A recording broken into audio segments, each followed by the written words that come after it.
ओम शांति, मनोबल और मनसा सेवा।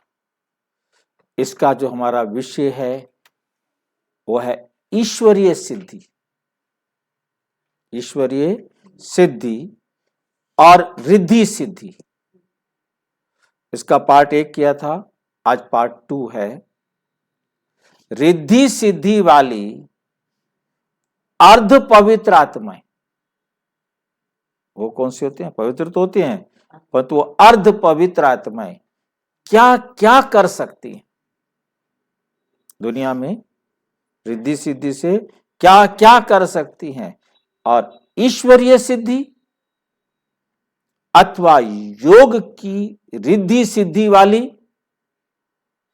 पवित्र आत्माएं क्या क्या कर सकती हैं? इन दो बातों पर आज बाबा हमें समझा रहे।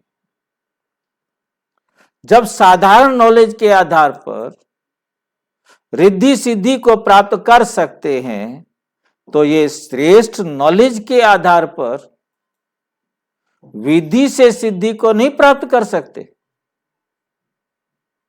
अर्थात प्राप्त कर सकते हैं ना। ये बाबा ने 2 अगस्त 1972 को समझा।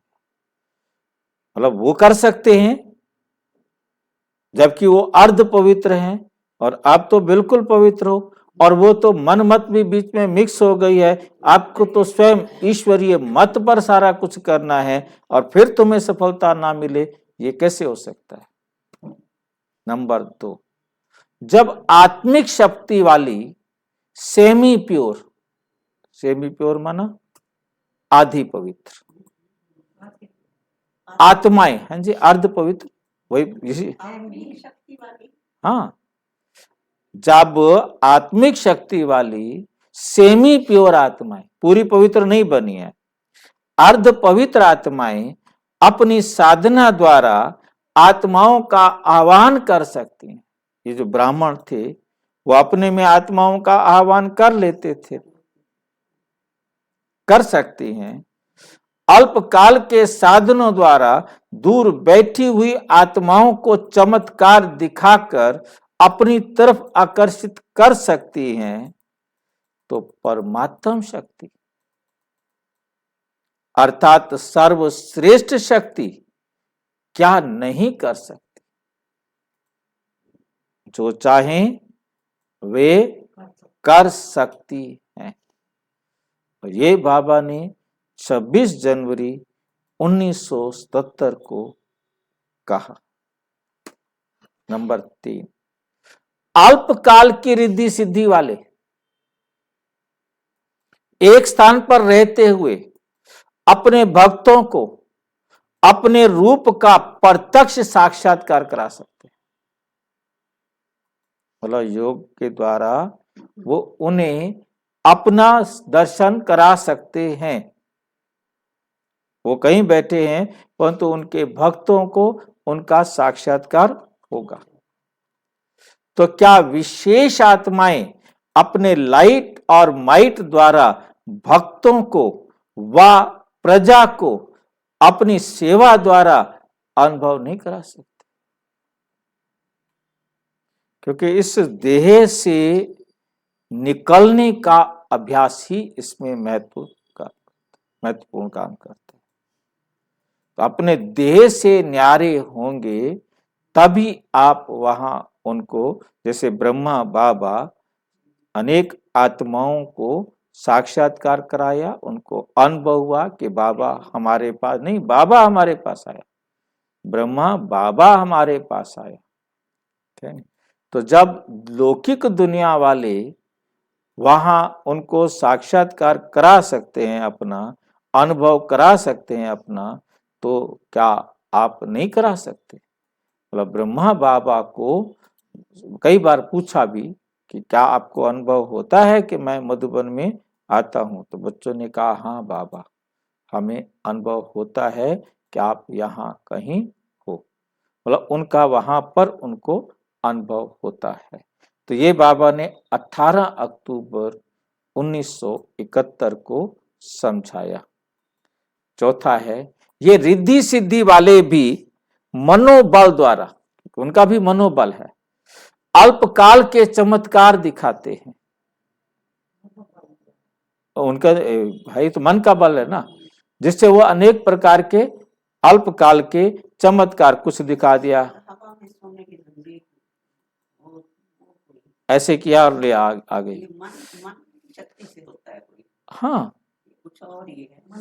देखो, एक तो है, सुनो, एक तो है क्या कहते हैं हमारा हाथ की सफाई, एक है हाथ की सफाई, जादू का खेल जिसे कहते हैं, मतलब वो बनाते नहीं है, वो सिर्फ क्या होता है कि ऐसा लगता है कि जैसे कि उन्होंने बना दिया, होता नहीं है, या वो चालाकी से किसी प्रकार से भी उसको दिखा देते हैं, ठीक है।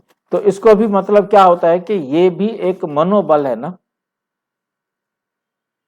क्योंकि इसके लिए भी उनके ध्यान को बिखेरना या इधर उधर करना या उनके ध्यान को कंट्रोल करना, और अब सोचिए ना कि कुछ भी नहीं है, हाँ ये भी मनोबल का है। जो रुपए बना देते हैं, होते तो नहीं है रुपए, बनाते तो नहीं है, परंतु वो युक्ति से इतनी फास्ट स्पीड से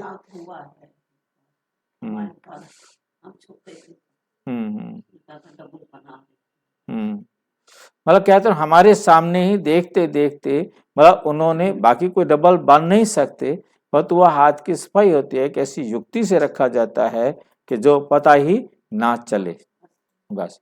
तो उसी प्रकार से तो ये रिद्धि सिद्धि वाले भी मनोबल द्वारा अल्पकाल के चमत्कार दिखाते हैं, थोड़ी देर का चमत्कार होता है, और आप तो विधि पूर्वक, रिद्धि सिद्धि नहीं, विधि पूर्वक कल्याण के चमत्कार दिखाएंगे, किसी का कल्याण कर देंगे, किसी के जीवन में परिवर्तन कर देंगे। अब वो पुरुषार्थ तो उस आत्मा को ही करना है, मेरे पुरुषार्थ से तो उस आत्मा में परिवर्तन आना नहीं है, परंतु आप ऐसी युक्ति से बात समझाएंगे कि वो उसे समझ में आ जाएगी, चमत्कार दिखाएंगे जो वरदान हो जाएंगे। ये बाबा ने 15 दिसंबर 1999 को समझाया। अच्छा, ओम शांति। और विस्तार से जानने के लिए प्रजापिता ब्रह्मा कुमारी ईश्वरीय विश्वविद्यालय के किसी भी सेवा केंद्र पर संपर्क करें, और यदि कोई प्रश्न है तो 9213106986 पर केवल टेलीग्राम करें, 9650692270 पर केवल व्हाट्सएप करें, फोन नहीं। ओम शांति।